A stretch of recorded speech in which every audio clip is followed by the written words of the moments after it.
আসসালামু আলাইকুম। প্রিয় আমার ভাইয়েরা কেমন আছেন? আশা করি সকলে ভালো আছেন এবং সুস্থ আছেন। দেশ ও প্রবাস থেকে যারা আমার এই ভিডিওটি দেখতেছেন, অবশ্যই আমার চ্যানেলটি সাবস্ক্রাইব করে দেবেন। প্রিয় আমার ভাইয়েরা, আপনাদের অজস্র প্রশ্ন আপনাদের মনে ঘুরপাক খাচ্ছে এবং অনেকে অনেক ধরনের প্রশ্ন করছেন। এত প্রশ্নের জবাব আসলে প্রায় একই রকমের প্রশ্নগুলোই আসতেছে বারবার। যাই হোক, আমি আজকে আপনাদের এই বিষয়গুলো নিয়ে ক্লিয়ার করব। তার আগে বলে নিই, 2023 ও 24 সালের বিষয়টা আসলে আমি নিজে একজন ভুক্তভোগী। সেই হিসেবে আপনারা যারা আমাকে 2023 নিয়ে এবং 24 নিয়ে বেশি কথা বলেন, আসলে এখানে আর বলার কিছু নেই। এবং প্রতিনিয়ত যে আপডেটগুলো হচ্ছে আমি আপনাদেরকে দেওয়ার চেষ্টা করছি যতটুকু আমার কাছে আসছে। প্রিয় ভাইয়েরা, 23 ও 24 সালের আপডেট প্রতিদিনই আপনারা পাবেন এবং প্রতিদিনই এটা নিয়ে আমি যতটুকু খবর পাই সেই অবশ্যই আপনারা জানতে পারবেন। কিন্তু তার আগে বর্তমান সময়ে যে আলোচিত ঘটনাগুলো সেগুলো নিয়ে কিছু কথা বলি। তার আগে কথা বলবো 2025 সালের অক্টোবরের 1 তারিখের ক্লিক ডে নিয়ে, যেটা নিয়ে অনেকেই বিভ্রান্তিতে আছেন এবং অনেক ধরনের তথ্য এবং অনেক ধরনের বিভ্রান্তিকর তথ্য প্রচার হচ্ছে। প্রিয় ভাইয়েরা, যারা 2025 সালের অক্টোবর 1 তারিখে ক্লিক ডে করেছিলেন, অনেকেই বলতেছে যে সকল নুরস্তানাকে বাতিল হিসেবে গণ্য করা হয়েছে। এই ধরনের কোনো ওয়েবসাইটে কোনো তথ্য প্রকাশ করা হয়নি। প্রিয় ভাইয়েরা, আপনারা যারা 2025 অক্টোবরের 1 তারিখে ক্লিক দিতে অংশগ্রহণ করেছিলেন, অলরেডি আপনাদের অনেকেরই নুরস্তা ওঠা শুরু হয়েছে। আবার বলতেছে সেই নুরস্তাগুলো নাকি বাতিল হয়ে গিয়েছে। আসলে এই ধরনের সত্য নিউজ কোথা থেকে পাওয়া যাচ্ছে না। কারণ আপনি একটি বিষয় মনে রাখবেন, ইতালিতে বা বাংলাদেশে ইতালির কোনো বিষয় নিয়ে যদি কোনো ধরনের নিউজ হয়, তবে সেটা অবশ্যই সেটা তাদের ওয়েবসাইটে প্রকাশ করবে। কারো মুখের কথায় বা তথ্যের উপর কোনো কাজ হবে না। ওয়েবসাইটে যতক্ষণ পর্যন্ত প্রকাশ না করবে ততক্ষণ পর্যন্ত আপনারা এটাকে মিথ্যে হিসেবে ধরে নেবেন। প্রিয় ভাইরা, আপনারা টেনশন করবেন না। অবশ্যই অক্টোবরের 1 তারিখের যে ক্লিক ডে, সেই ক্লিক ডের যে নুরস্তা বের হবে, অবশ্যই আপনারা ভিসা পাবেন। যদি তারা তাদের ওয়েবসাইটে প্রকাশ করে না দেয়, তাহলে আপনাদের কোনো সমস্যা নেই। এবার আসুন 2025-26 সালের জানুয়ারি মাসের 12 তারিখ, অর্থাৎ 2 দিন আগে যে সিজনাল ভিসা, কৃষি ভিসায় যে ক্লিক ডে হয়েছিল, আপনারা সকলে প্রশ্ন করতেছেন এই রিসিভুতা কবে আসবে। প্রিয় ভাইয়েরা, আমি যতটুকু শুনেছি বা জানতে পেরেছি, এই রিসিভুতাগুলো আজকে অথবা আগামীকাল বা তারপরের দিন, এই 2-4 দিনের ভিতরে আপনারা রিসিভুতাগুলো পেয়ে যাবেন। গতকাল পর্যন্ত আমি কাউকে দেখিনি রিসিভুতা পেয়েছে, কোথাও থেকে শুনতে পারিনি বা কোথাও যোগাযোগ করে চেষ্টা করেও কোথাও থেকে জানতে পারিনি যে তারা কেউ রিসিভুতা পেয়েছে। তাই আমি আপনাদেরকে বলবো, আপনারা টেনশন করবেন না। অবশ্যই আপনারা রিসিভুতা অতি শীঘ্রই আপনারা হাতে পেয়ে যাবেন। আপনাদের মাধ্যমের সাথে আপনারা কন্টিনিউ এই বিষয়টা যোগাযোগ রাখেন, ইনশাআল্লাহ আপনাদের রিসিভুতা পেয়ে যাবেন। এবং মনে রাখবেন, 2023 ও 24 সালে অনেকেই যারা রিজেক্ট খেয়েছে, এই 2026 সালে এসে কিন্তু তারা কিন্তু অনেক লোকই জমা দিয়েছে। এই বিষয়টার জন্য খুবই ভালো লাগে, কারণ আমাদের পুরন সহযোদ্ধা যারা আমরা একসাথে মাঠে এই ভিএফএস গ্লোবালের বিরুদ্ধে বা অ্যাম্বাসির বিরুদ্ধে অনেক স্লোগান দিয়েছিলাম, অনেক ভাইয়া ছিল যেগুলো রিজেক্ট খেয়ে তারা চলে গিয়েছিল। সেই সব ভাইগুলো আবারও জমা দিয়ে আবারও তাদের সাথে মোটামুটি যোগাযোগ হচ্ছে, তারা বিভিন্নভাবে পোস্ট করছে। এই জিনিসটা আসলে খুবই ভালো লাগছে।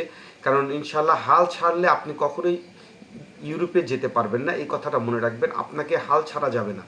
যদি আপনার আর্থিকভাবে কোনোভাবে যদি আপনি একেবারে দুর্বল না হন, বা যদি মাধ্যমের বা আপনাকে যাওয়ার মতন আপনার আর কোনো অ্যাবিলিটি নেই, সেই ক্ষেত্রে আপনি ভিন্ন বিষয়। কিন্তু যদি কারো যদি টাকা পয়সার যদি ব্যবস্থার সুযোগ থাকে বা জমা দেওয়ার সুযোগ থাকে, আপনারা অবশ্যই জমা দিবেন এবং হাল ছাড়বেন না। ইনশাআল্লাহ সফলতা একদিন আসবেই, এটা মনে রাখবেন। আপনি বারবার চেষ্টা করলে আল্লাহ পাক একদিন না একদিন আপনাকে সফলতা পাইয়ে দেবে।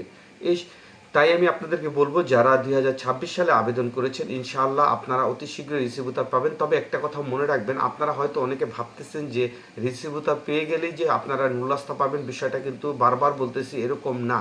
কারণ আপনারা জানেন যে বাংলাদেশ থেকে প্রায় 30টি দেশে এই আবেদন হয় এবং যেই কোটাটা থাকে তার একটি বড় অংশ হয়তো বাংলাদেশ পায়। কিন্তু কারণ বাংলাদেশের জমার পরিমাণটা বেশি থাকার কারণে অনেক জায়গায় বাংলাদেশিরাই বেশি ভিসা পায় বা কাগজ নুলস্তা বেশি বের হয়। কিন্তু মনে রাখবেন যে বেশি বলতে আপনার 30 ভাগের 1 ভাগের জায়গায় 2 ভাগ হয়তো বা আমরা পেয়ে থাকি, কিন্তু এর চেয়ে বেশি না।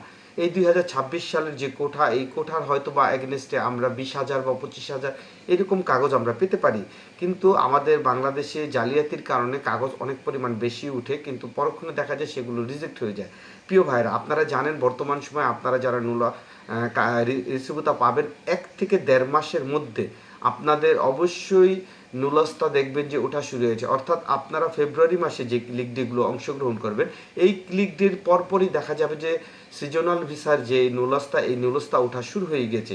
তবে মনে রাখবেন, এই নুলস্তা ওঠার বাংলাদেশে যখন আপনারা আবেদন করবেন, সেই আবেদনের সর্বোচ্চ 15 দিন থেকে 1 মাসের মধ্যে আপনারা অবশ্যই আবেদন পাসপোর্ট জমা দিতে পারবেন ভিএফএস গ্লোবালে, যদি আপনার কাগজ সঠিক হয়ে থাকে। এবং অনেকে জিজ্ঞাসা করতেছেন যে কি কি কাগজ লাগে এই ভিএফএস গ্লোবালে জমা দেওয়ার জন্য। এর জন্য আপনি মনে রাখবেন, আপনাকে একটি নুলস্তার কপি পাঠাবে মালিকের, যে অর্থাৎ আমাদের মালিকের যে পরিচয়পত্র অর্থাৎ সৌজন্য, এগুলো আপনাকে পাঠাবে। এবং বাংলাদেশ থেকে আপনাকে একটি সার্টিফিকেট নিতে হবে, যেই ভিসার জন্য সেই ভিসার একটি সার্টিফিকেট নিতে হবে।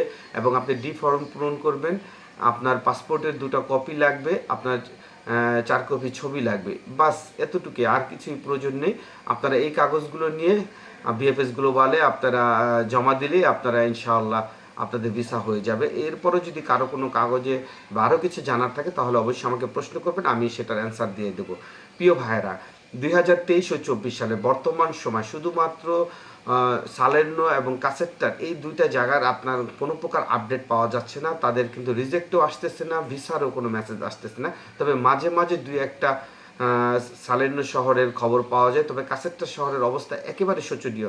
তবে সেই দিক থেকে যদি বলতে যাই, তবে বর্তমান সময় নেপোলির কার্যক্রম অনেক ভালো। কিন্তু মনে রাখবেন, সেই ভালোটা আসলে ভালো না, সেই ভালোটা খারাপ। এর কারণ হচ্ছে ম্যাক্সিমাম রিজেকশনের পেপারগুলোই নেপোলি শহর থেকে আসছে। এছাড়া অন্যান্য শহর থেকে অনেক রিজেক্ট আসছে, তবে বর্তমানে পাসপোর্ট ডাকার হার একেবারেই কম। আর আরেকটি বিষয় আপনারা বলে রাখি, যারা নেপোলির থেকে বা অন্যান্য শহর থেকে অনেকে আপডেট করেছেন, প্রায় 3 মাস 4 মাস 5 মাস হয়ে গেছে, অনেকে ডাকছে না।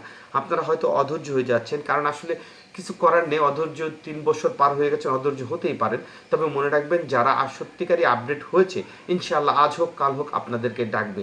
যখনই দেখবেন যে রিটার্ন পাসপোর্ট ডাকা শুরু হয়েছে, তখনই দেখবেন যে ডাক পড়ে গেছে। বর্তমান সময় আগস্ট মাস এবং সেপ্টেম্বর মাসের অনেকেরই রিজেক্ট আসতেছে, তবে অক্টোবর মাসে রিজেক্টের পরিমাণটা কিছুটা কম।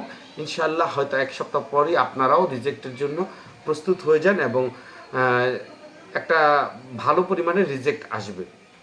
প্রিয় ভাইরা, এখন বিষয় হচ্ছে আজকে ঢাকা ভিএফএস গ্লোবালে কী পরিমাণ জমা হয়েছে। বর্তমান সময় ঢাকা ভিএফএস গ্লোবালে সবচেয়ে বেশি যেই জিনিসটি লক্ষ্য করা যায় তা হচ্ছে রিজেক্টের পেপার। ওয়ার্ক ভিসাকারীরা রিজেক্টের পেপার কালেকশন করতে আসছে এবং তার মধ্যে ন্যূনতম মানুষ জমা দেওয়ার জন্য আসে। তবে মনে রাখবেন, একটি বিষয় আপনাদের বলে রাখি, ফ্যামিলি ভিসার লোকজন সবচাইতে বেশি দেখা যাচ্ছে। বর্তমান সময় প্রতিদিন গড়ে প্রায় 40-এরও অধিক ফ্যামিলি ভিসার লোকজন ভিসা নিয়ে যাচ্ছে। হয়তো আপনারা জানেন না, কিন্তু আমার কমেন্ট বক্সে অনেকে চেক করে দেখবেন যে প্রতিদিনই কেউ না কেউ ভিসা নিয়ে কমেন্ট বক্সে জানাচ্ছে। এটা আমি সবসময় আপনাদেরকে বলি, কমেন্ট বক্স চেক করলে আপনারা দেখতে পাবেন যে ওখানে কেউ না কেউ ভিসা মেসেজ দিয়েছে। যেমন গতকালকেও এক আপু আমাকে তিনি ভিসা পেয়েছেন সেটা জানিয়েছেন, এবং আসলে এরকম অনেকেই ভিসা পাচ্ছে।